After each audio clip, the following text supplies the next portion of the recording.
நம்ம எவ்வளோ ரசம் நம்ம செஞ்சு போகிறோமா, மிளகு ரசம், தக்காளி ரசம், பூண்டு ரசம், அப்படி நிறைய நமக்கு தெரிஞ்ச அளவு எவ்வளோ நம்ம செஞ்சுப்போம். அதில் இதில் ஒரு டிஃப்ரெண்ட்டான யூனிக்கான ஸ்டைலில் நெல்லிக்காய் ரசம் செஞ்சுப்பேன்.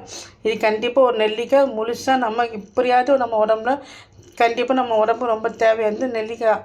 இதை நம்ம எப்படியாவது இன்செர்ட் பண்ண ஒன்லி சூப்பாகவே எடுத்துக்கலாம், இல்லை முழுசாகவே நம்ம சாப்பிடலாம், இல்லை தேயிலை முக்கியம் சாப்பிடலாம். எப்படியாவது நம்ம உடம்புல கண்டிப்பாக நெல்லிக்காய் வந்து கொண்டு போய் சேர்க்குறேன். இந்த இடத்துல நான் ட்ரை பண்ணிக்கிறேன். நான் 1 ஸ்பூன் துவரம் பருப்பு, 1 ஸ்பூன் ஜீரகம், 1 ஸ்பூன் மிளகு போட்டு தேவையான காரத்துக்கு ரெட் சில்லி பூண்டு போட்டு வதக்கிட்டு, இது கூட இப்போ நெல்லிக்காய் இதுமாதிரி சின்ன சின்ன பீஸாக கட் பண்ணிவிட்டு இது கூட அரைச்சிட்டு, ஒரு 2 வெங்காயம் தக்காளியோ ஒரு தக்காளி உங்கள் தேவைக்கு தக்காளி போட்டு அரைச்சிட்டு தாளித்து நம்ம குடிச்சு பாருங்கள். இப்படி டேஸ்ட்டு நீங்களே சொல்லுங்கள்.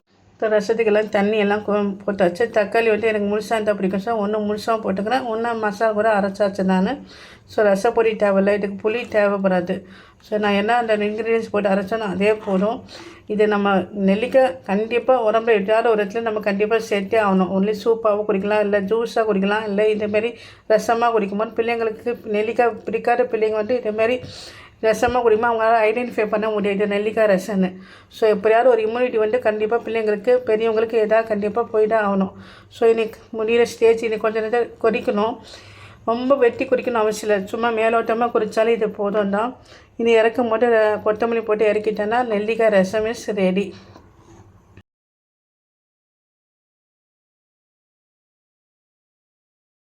நெல்லிக்காய் ரசம் கொதிச்சாச்சு. ஸோ மூடி வச்சாச்சு. அந்த வாசனை அப்படியே கொஞ்சம் நேரம் அப்படியே ஸ்டே அண்ட் நல்லாயிருக்கும். அந்த வாசனையோடு நம்ம அந்த நெல்லிக்காய் ரசம் குடிக்கும் போது சாப்பிடும்போது அவ்வளோ சுவையாக இருக்கும். நீங்களும் டேஸ்ட் பண்ணி பாருங்கள். Bye friends.